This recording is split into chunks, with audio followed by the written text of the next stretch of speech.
Hello, it's Matt. Welcome back to another exciting episode of How Is This Stove Made? This is a stove here. It's a German tile stove. I turned the sound to this video off. It's all in German. It wouldn't help us anyway. Now, there's a couple problems with the design I want to point out. I'm sure it works for this guy. This is the owner here. He just lounges out and his cat gets up top. He's not the builder. I'm sure this 15,000 euro stove, it's very expensive with expensive refractory equipment. And it's a kit, 15,000 or more if you have somebody build it for you, which it looks like this guy did. He just sleeps next to it. Major problem, I'm sure it's fine for him, but I want to point out what that problem is, and then we'll speculate how is he getting around the problem. Also, this sort of video, I think, dissuades a lot of people from building a masonry stove because it looks too complicated. Too many different pieces and parts, and well, I guess he bought the kit. But anyway, let me show you the inner workings of it. It's at 439. I'm going to try to do this on the fly, guys. Sorry. Let me play this for just a few seconds until it shows the guts of the stove. Then I'll pause it. There it is. All right. This stove will wind the gases up, down, around. Let me show you what happens here. This is the door here where the wood comes in.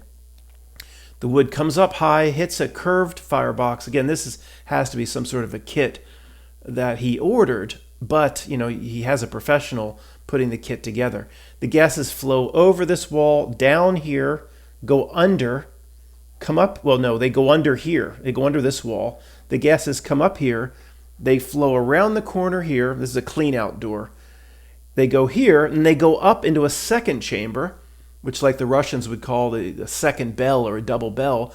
But it's a series of twists and turns that's extremely complicated. And people see this and they're like, I can't do this. I can't build a masonry stove. And oh, how much is the kit? Over like 15,000 euro? You can get the same result. Doesn't look quite as nice, of course. You can get pretty much the same result just stacking fire bricks. I'll make those videos in the future. So let's see if I can do this on the fly. Wake up, buddy. Get up. Okay. Now, what's interesting about this stove is a lot of the Russians do this as well. A lot of Europeans do this. The stove needs to be built when the house is being built. So this is the outline of the box. This will be the kitchen here. This is an outside air line, which is the way to do it. Bringing in outside cold air and not letting the stove steal warm air from the house. So let me skip ahead. There's the outside air line. It's a tile stove. So, all he has the kit, well, not assembled, but stacked, all the pieces stacked up in the back. All right, skipping ahead, walking the mile. Okay, the door here, this rectangular slit on the door is meant to work with the outside air line. The outside air comes from under the stove through this slit in the door, and also the air comes through these slits on the side of the door. So this is, without a doubt. I've seen, like Russians and Ukrainians build these things from scratch, piece by piece, but this certainly seems to be a kit. At this point, the outside, he's now covered with a floor. The outside airline pipe is completely underneath here, is covered up, and the air is feeding into the bottom of the door here. So I'll try to keep this video, 10 to 12 minutes or under. Okay. A lot of really expensive, nice refractory fire brick materials part of this kit. There's the door again. Let's move forward. All these pieces are just tongue and groove. I'm sure it's a great stove, but I mentioned there's a potential big problem that I'd like to point out. Again, people see this, they're like, I can't do this. That's so complicated. It doesn't have to be. It doesn't have to be. I guess if you sell these kits, you want it complicated. You don't want people doing it on their own. See, even here, he's got a curved, arched top of the firebox, which is nice, but certainly not necessary. All right, walking the mile. Let's go up to where it shows. He does whoever made this video does a nice job of showing. And this is typical your channel. This is a very large channel. When you move gases and flame and hot gases around a masonry stove, you don't need channels this big. In fact, bigger channels make things move slower, which sometimes you want to have things move a little bit slower so the heat absorbs into the walls a little bit better. All right. Again, the house isn't even built yet. He's building the stove first, which is really the way it should be done. Where is the, was it, yeah, 850 or so. There's the slits in the side of the door also allow the air to come in. The flame, he has this dome as part of the kit on the top of the firebox. This is a very high firebox, which is good. A high firebox really helps cut down on smoke. If you want a stove that is very smoke-free, and you're not sure, you have to, if you don't have a high firebox, you really have to know what you're doing with the stove to get it to be very low smoke. It's pretty simple. If you want low smoke or no smoke, in some cases, just allow the flames and the gases to lap all the way up high. Say, almost 3 feet, and that the flames lapping up will eat up a lot of the smoke. It's a real simple way to create a very low or no smoke stove in some cases. So he has the arrows here, which is really helpful.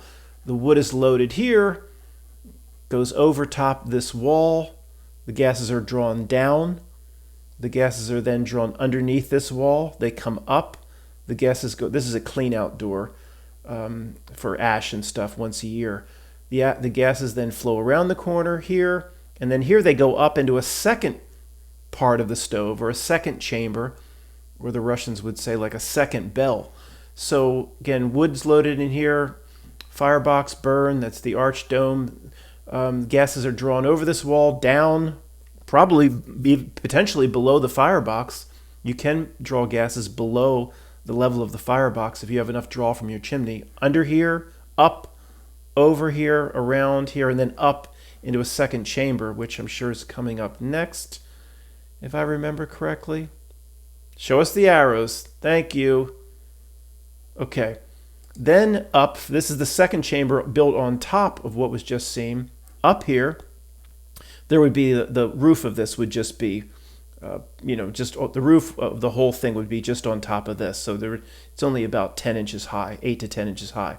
Comes up from the first chamber, up from the first chamber here, drawn around, the way you would say, some Russians create a bench, or some people that make rocket stoves make a bench next to the barrel in the rocket stove, and they draw their gases around the bench, and then he has punched a wall here punched a hole in the wall, not punched a wall, a hole in the wall, which this chimney, I guess, has been constructed, even though the house isn't finished. So, very interesting design, very good design. But one thing I want to point out, where does he blow the smoke? There's a part where this is the kind of the problem here. If I can find it. Sorry, I'm just doing this on the fly. Here it is. Okay. And he's smoking a cigar. He's punched a hole in the wall, and this is where the stove's channel will connect up to the main chimney going out. He's going to blow the smoke in there to show you, and he's all proud of himself. He's going to show you how great the stove or the chimney draws. Okay, well I don't want to pause it there. That's creepy. Well, okay, but there's no damper in this stove, and this is the main reason for making this video, and this is what I'm going to talk about. Okay, somehow, like magic, he has this nice, powerful draw, which maybe this house is built so well, it's Swiss engineering and German engineering, where there's just a natural draw of this chimney. Again, all this is being constructed while the house is being built. Again, the Germans know what they're doing.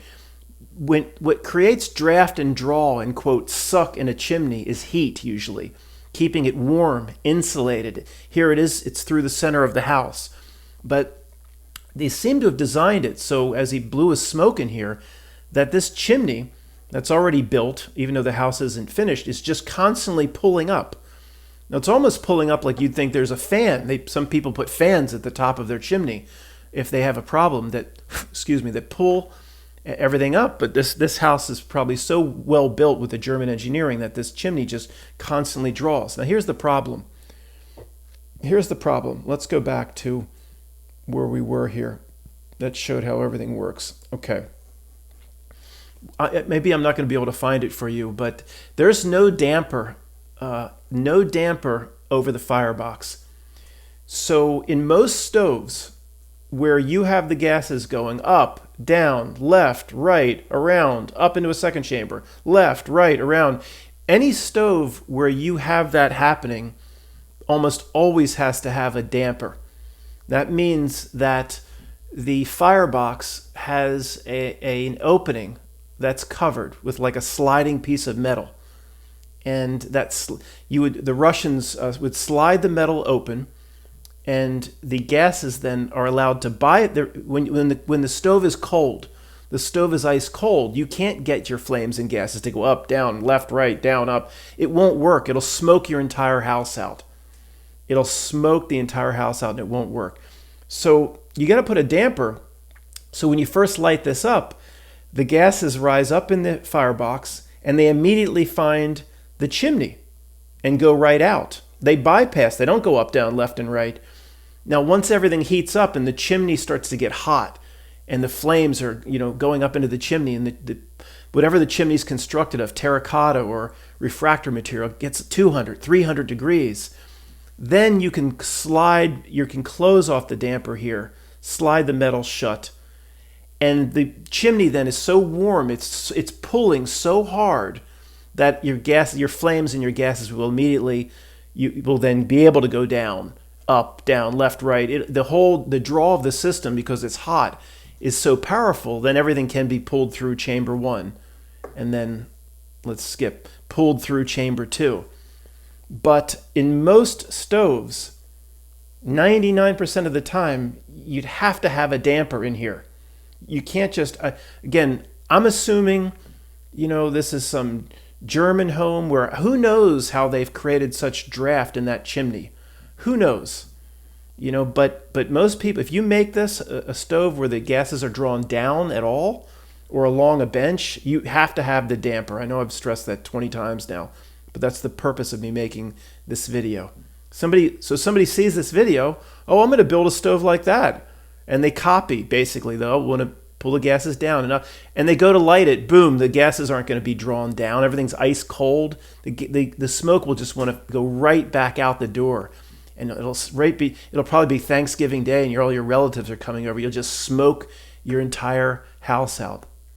So he doesn't appear to have one. I've been over this video several times. And he blows smoke into the chimney, and he's all happy because it just sucks up. Do I think he has a fan, an electric fan? It's possible. I doubt it.